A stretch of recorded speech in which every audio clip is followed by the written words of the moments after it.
आखिर किसकी गलती के कारण हुआ कलयुग का आरंभ? कैसे होगा इसका अंत?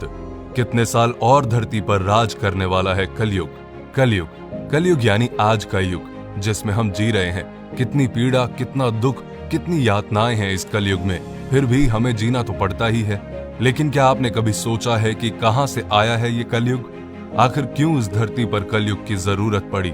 आज की इस वीडियो में मैं आपको बताऊंगा कि आखिर क्यों और कैसे इस कलयुग ने धरती पर जन्म लिया और कैसे इसका अंत होगा।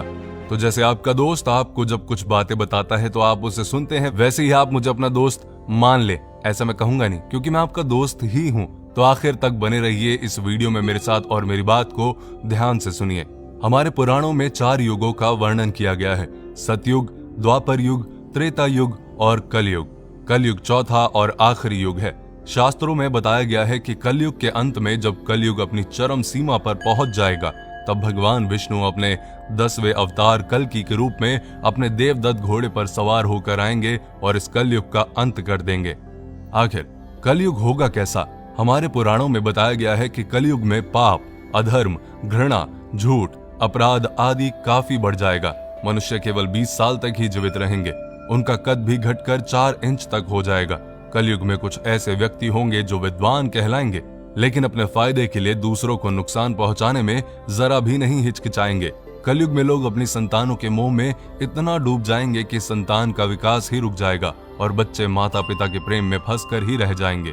कलयुग में अगर किसी दूसरे की संतान साधु बने तो उसके दर्शन अवश्य करेंगे, लेकिन अगर खुद की संतान साधु बने तो निराश होकर रोएंगे और सोचेंगे कि आखिर उनकी संतान ने ऐसा क्यों किया। कलयुग में दोगले लोग होंगे जो कहेंगे कुछ और करेंगे कुछ और, अपनी सत्ता का गलत इस्तेमाल करेंगे और मासूम लोगों का शोषण करेंगे। कलयुग के लोग ऐसे होंगे जो अपने पुत्र और पुत्री के विवाह में बहुत धन खर्च करेंगे, लेकिन किसी गरीब को कुछ नहीं देंगे। और इनमें कई बातें हम अपने जीवन में सच होते देख भी रहे हैं। ऐसे में हमारे मन में सवाल उठता है कि आखिर इस कलयुग का आरंभ हुआ कैसे? तो चलिए जानते हैं। कलयुग की शुरुआत भारत के महान गणितज्ञ आर्यभट्ट ने अपनी पुस्तक आर्यभट्टियम में इस बात का उल्लेख किया है कि जब वो 23 साल के थे तब कलयुग का 36वां वर्ष चल रहा था। आंकड़ों के अनुसार आर्यभट्ट का जन्म 476 ईस्वी में हुआ था। गणना की जाए तो कलयुग का आरंभ 3102 ईसा पूर्व में हो चुका था। कलयुग का संबंध महाभारत काल से बताया जाता है। कहा जाता है कि जब महाभारत युद्ध के बाद पांडवों ने कौरवों को हराकर सारा राजपाट जीत लिया था, तब कुछ समय के बाद पांडवों को समझ आ गया कि इन सब चीजों की जरूरत नहीं है। इसीलिए सभी पांडवों की सहमति से युधिष्ठिर ने अपना सारा राजपाट त्याग कर राजा परीक्षित को सौंप दिया और द्रौपदी के साथ सभी पांडव मोक्ष की प्राप्ति के लिए हिमालय की ओर चले गए। बस तभी से कलयुग का आरंभ शुरू हो गया।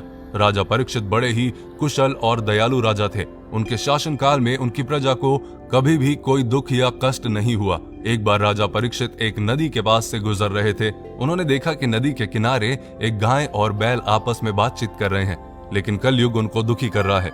राजा परीक्षित ने बैल के रूप में धर्म और गाय के रूप में पृथ्वी को पहचान लिया। कलयुग के द्वारा गाय और बैल के ऊपर होने वाले अत्याचार को राजा परीक्षित सहन नहीं कर पाए और उन्होंने अपनी तलवार निकाली और कलयुग को मारने के लिए आगे बढ़े। राजा परीक्षित का क्रोध देखकर कलयुग कांपने लगा। कलयुग भयभीत होकर अपने राजसी वेश को उतार कर राजा परीक्षित के चरणों में गिर गया और क्षमा याचना करने लगा। राजा परीक्षित ने शरण में आए हुए कलयुग को मारना उचित ना समझा और उससे कहा, कलयुग तू मेरे शरण में आ गया है, इसलिए मैं तुझे जीवन दान दे रहा हूँ, लेकिन अधर्म, पाप, झूठ, चोरी, कपट, दरिद्रता आदि अनेक उपद्रवों का मूल कारण केवल तू ही है। तू मेरे राज्य से अभी निकल जा और फिर कभी लौट कर मत आना। परीक्षित की बात को सुनकर कलयुग ने कहा कि पूरी पृथ्वी पर आपका निवास है। पृथ्वी पर ऐसा कोई भी स्थान नहीं है जहां आपका राज्य ना हो। ऐसे में मुझे रहने के लिए स्थान प्रदान करें। तब राजा परीक्षित ने सोच विचार कर कहा, झूठ, धूत, मद्यपान, परस्त्री घमन और हिंसा, इन 4 स्थानों में असत्य, मद, काम और क्रोध का निवास होता है, तो इन 4 स्थानों पर रह सकता है। लेकिन इस पर कलयुग बोला, हे राजन, ये 4 स्थान मेरे रहने के लिए अपर्याप्त हैं, अन्य जगह भी प्रदान कीजिए मुझे। इस मांग पर राजा परीक्षित ने उसे स्वर्ण के रूप में 5वां स्थान प्रदान किया। स्वर्ण रूपी स्थान मिलते ही कलयुग ने राजा परीक्षित के सोने के मुकुट में वास कर लिया।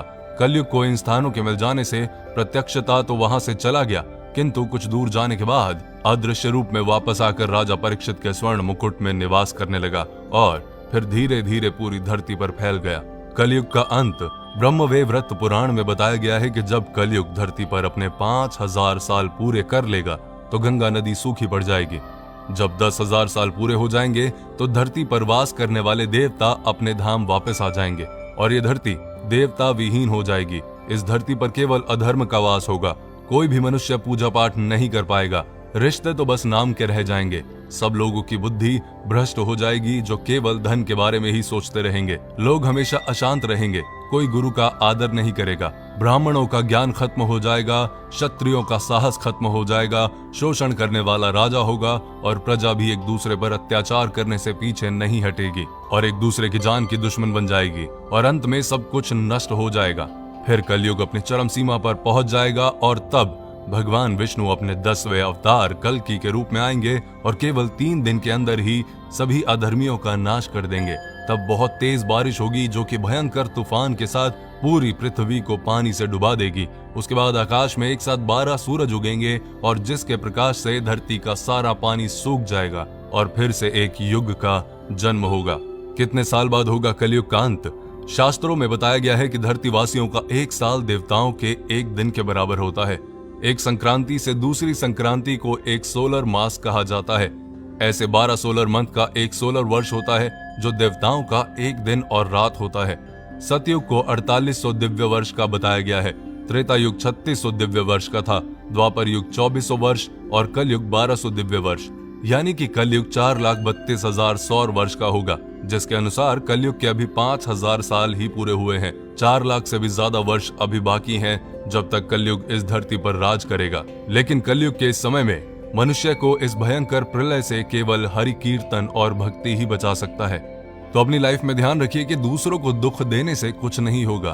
भक्ति में ही शक्ति है। भजन करें, कीर्तन करें, दूसरों की हेल्प करें, अपना ध्यान रखें और अपनों का ध्यान रखें। ये वीडियो आपको कैसी लगी मुझे कमेंट करके जरूर बताएं और अगली वीडियो बहुत ही अच्छी और बहुत ही इंफॉर्मेटिव लेके आने वाला हूं आपके लिए। पेज को फॉलो करें अगर अभी तक आपने किया नहीं। प्लीज कमेंट करके फीडबैक अपना जरूर दें।